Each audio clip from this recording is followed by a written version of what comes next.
How do you repay the man who brought your franchise back from the dead? If you're the Los Angeles Lakers, apparently you ship him off to Cleveland just as he's making one last desperate grab for basketball immortality. The proposed trade sending LeBron James and his son Bronny to the Cavaliers for Darius Garland, Max Struss, and a first-round pick isn't just shocking. It's potentially the most cold-blooded front office move in modern NBA history, and it reveals everything ugly about how professional sports treats even its greatest legends. This isn't just another trade rumor floating around the basketball universe. This is a knife thrust directly into the heart of loyalty, legacy, and everything we thought we knew about the Lakers' respect for greatness. LeBron James didn't just play for Los Angeles. He rescued them from irrelevance, delivered them a championship during the pandemic, and transformed them back into a destination franchise. Now, as he approaches 40 and chases what might be his final championship, the organization he lifted from mediocrity is reportedly considering abandoning him for younger assets and future considerations.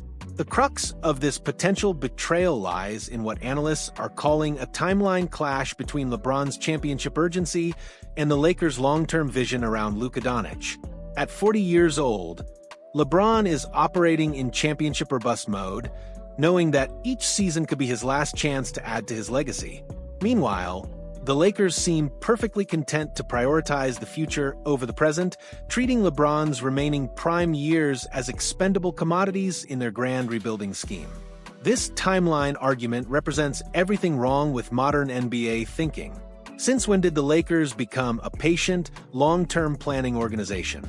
This is the franchise that built dynasties around immediate stars, that made blockbuster moves for established superstars, that understood championship windows don't stay open forever.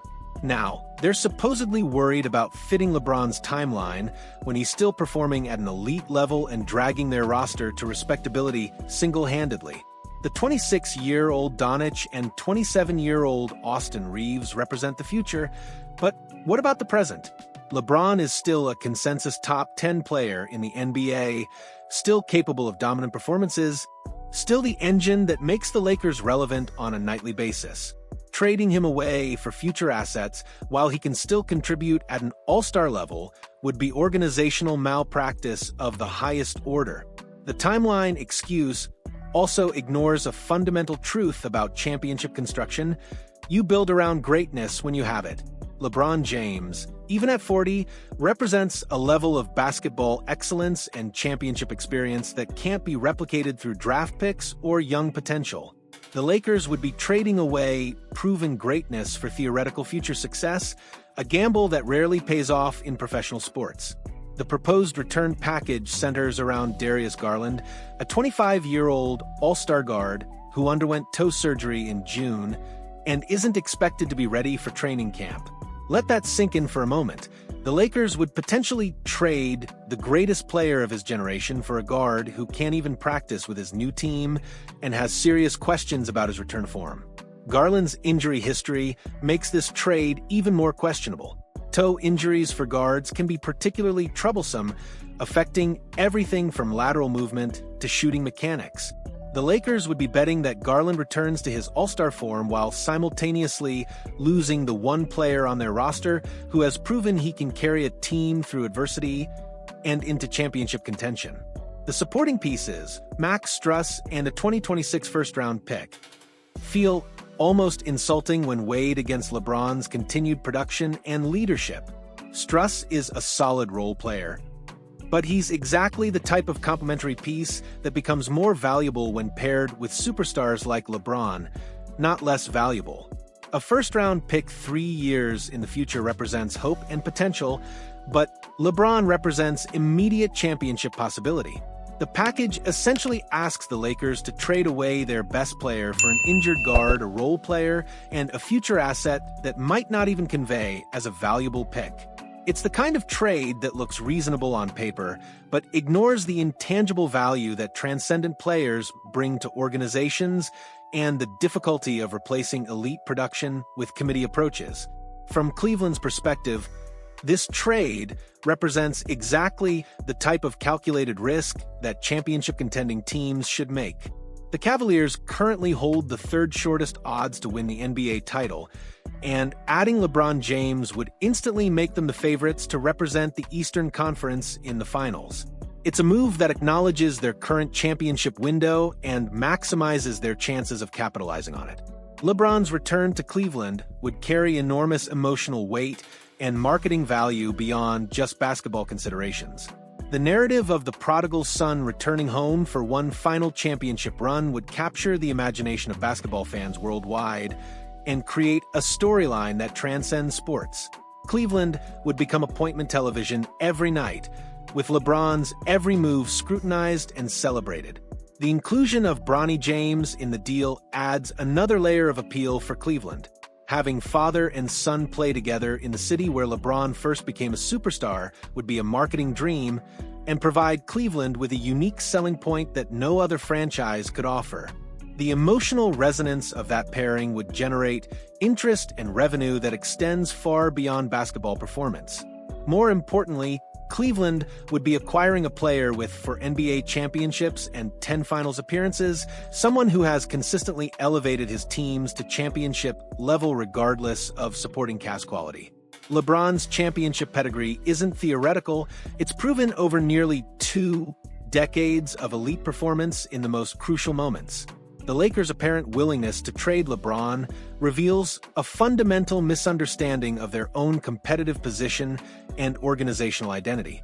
They've convinced themselves that building around Doncic and Reeves represents some sort of championship blueprint, but the reality is that both players, while talented, have yet to prove they can carry a franchise to elite status. Doncic's acquisition from Dallas was certainly significant, but he hasn't yet demonstrated that he can be the primary engine of a championship team. His playoff performances have been inconsistent, and his leadership skills, while developing, don't compare to what LeBron brings to an organization. Trading away proven championship leadership for developing potential represents exactly the type of gamble that often backfires spectacularly. The Lakers seem to have forgotten their own history and identity. This is the franchise that built dynasties around Magic Johnson, Kareem Abdul-Jabbar, Shaquille O'Neal, and Kobe Bryant. They didn't trade away these legends during their final productive years. They maximized their remaining greatness and built championship teams around their elite production. Now they're apparently ready to abandon that philosophy for salary cap flexibility and theoretical future assets.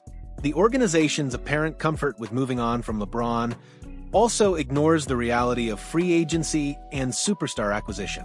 Elite players don't grow on trees, and replacing LeBron's production and leadership isn't as simple as hoping Garland returns to form and Doncic continues developing. Championship-level players are rare, and trading them away for future considerations almost never results in equivalent replacement value. Critics have labeled LeBron as ring-chasing, as if pursuing championships is somehow a negative quality in professional sports. This narrative completely misses the point of what elite athletes should be doing at the twilight of their careers. LeBron isn't ring-chasing, he's championship-maximizing, trying to squeeze every possible moment of success from his remaining prime years. The ring-chasing label also ignores LeBron's continued elite production and leadership.